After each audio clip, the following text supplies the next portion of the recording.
Greetings and welcome to part 2 of our story, The Spirits of Hastings Pier.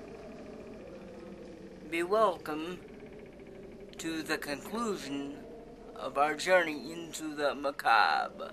Then Brent walked back to the table where he had been sitting, picked up his journal, and left to catch the train to Hastings. The journey from Ashford to Hastings took 45 minutes. The first thing Brant did after he got off the train in Hastings was to go to the Minstrel's Rest and see if his reservation was still good. Fortunately it was, so he decided to sleep for a couple of hours and then go and see Hidden Hastings just like he'd seen on YouTube.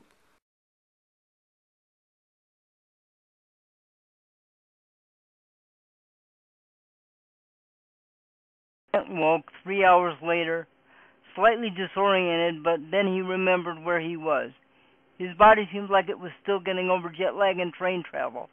He looked at the clock and noticed it was just after 5 in the evening. He had a strong desire to go exploring and find Hidden Hastings. After all, Brent had his iPod and his copy of Maybrick 44's video, so it shouldn't be that hard. It would be just like a kid's game of Follow the Leader.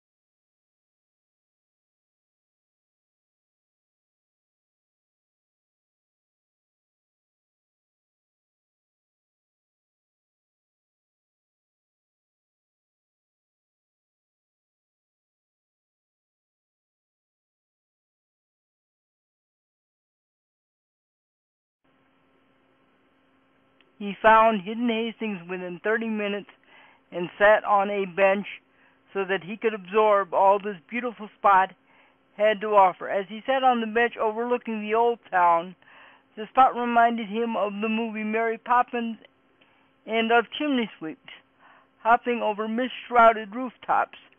Brent was so lost in contemplation of the spot that he didn't notice the figure standing beside the bench until the man spoke to him. "Excuse me, sir, this is going to sound like an odd question, but can you see me?"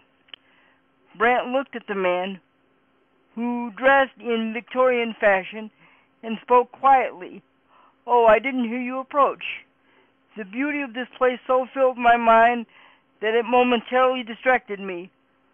Sir, not only can I see and hear you, I can see right through you, so I can only conclude that you are a ghost.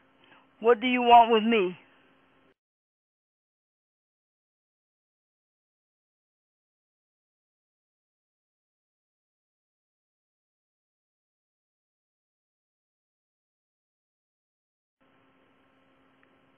My response astonished the Victorian ghost. "You mean that you are not afraid of me and you can see and hear me?" "Look," Brant said flatly, "if you had wished to do me harm, you could have done so before I even noticed you. So I ask you again, what do you want with me?" "Truly, you must be the one that they have sent me to bring back," the Victorian ghost said excitedly. "I want you to come to Hastings Pier with me. I am a spirit of the pier. Because of the fire, we are leaving now. I wanted to give you a chance to come with us."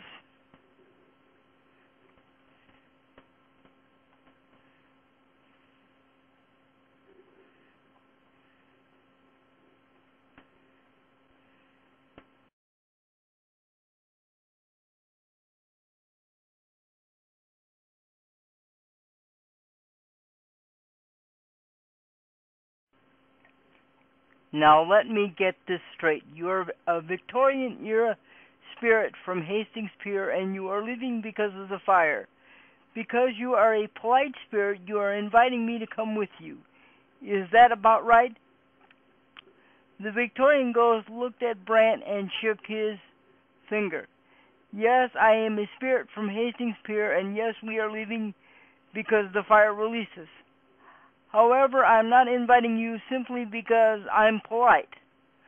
I'm inviting you because you can perceive us, and if you can see us, you are soon to be one of us. That is the rule." The ghost statement shocked Brant.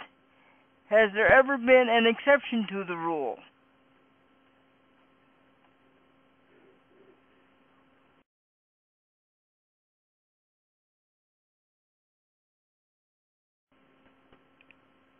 "The rule has never had an exception, not since I have been here, and I have been here in Hastings since 1832.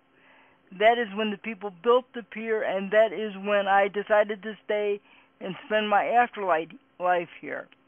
I chose to attach myself to Hastings Pier and to imbue it with what was left of my life force. This gave the pier a life force of its own, and many others have made the same choice in the years since I chose to stay here. It's the life force of the pier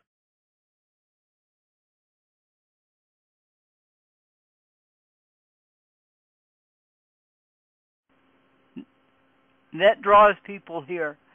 Now that choice is no longer an option. Fire has destroyed the pier which anchored us to this time and place. Not only our love for the people of Hastings remains, still we must leave now for other times, other places, other eternities. You are the last person drawn here by the spirits of the pier, so we are inviting you to come with us," the Victorian spirit explained.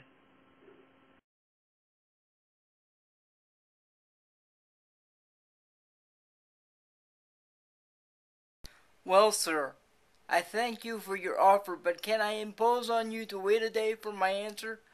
I have some affairs which I need to put in order before I can give you my answer. A group of us are leaving tomorrow. We will wait for you at the pier at 5 p.m. for your answer, so that we may hear your answer." The Victorian spirit nodded to Brant, tipped his hat, and then disappeared. Brant hurried back to his room at the Minstrel's Rest. Once he was safely behind his door, he sat on his bed and wrote in his journal, "October 9th. This is probably the last entry I will ever make in this journal. Tonight I had an encounter with a ghost. This is not a ghost that is familiar to me, nor is it any of the spirits that have been around me since Daddy died in my childhood. Nor was it the Grim Reaper. He is an old friend. This was a ghost who reminded me of Charles Dickens, or maybe it was a character from his book Oliver Twist. I don't know. I didn't even get his name. I just accepted what he told me at face value. When I think about my death, it always starts with the fact that they will bury me in Kentucky next to Daddy. When God made me a Yankee born in Michigan, he was teasing me, because there is no place more pleasing to me than Kentucky in the summertime. Daddy always said, home isn't the place where you live, it's the place where you belong. And I thought I belonged to that place. However, I feel a connection with Hastings too. Otherwise, I wouldn't even consider going with the ghost. Maybe someone will find my corporeal remains somewhere and they will ship them to Kentucky so I can be buried with Daddy and we can still meet behind that big green door in the sky and go to heaven together. Brant carefully closed his journal and put it in the mailer, addressed it to his mother in Michigan. She would get it within the week, and at least she would know what had happened to him. It would provide a final punctuation mark to his life.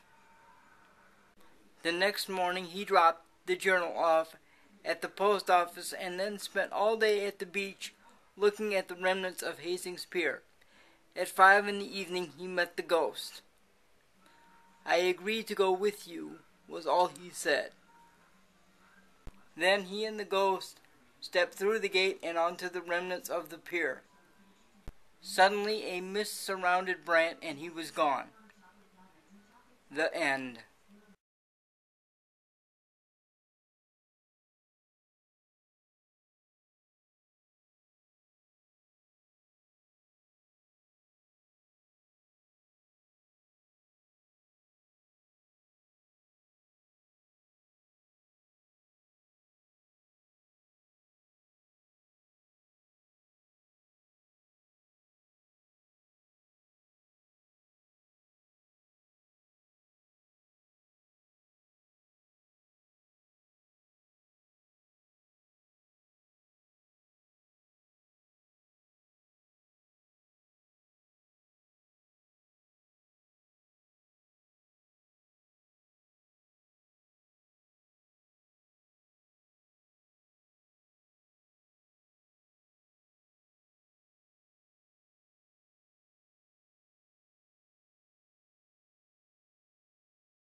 Here ends our adventure in the macabre. Until next time, my friends, pleasant dreams.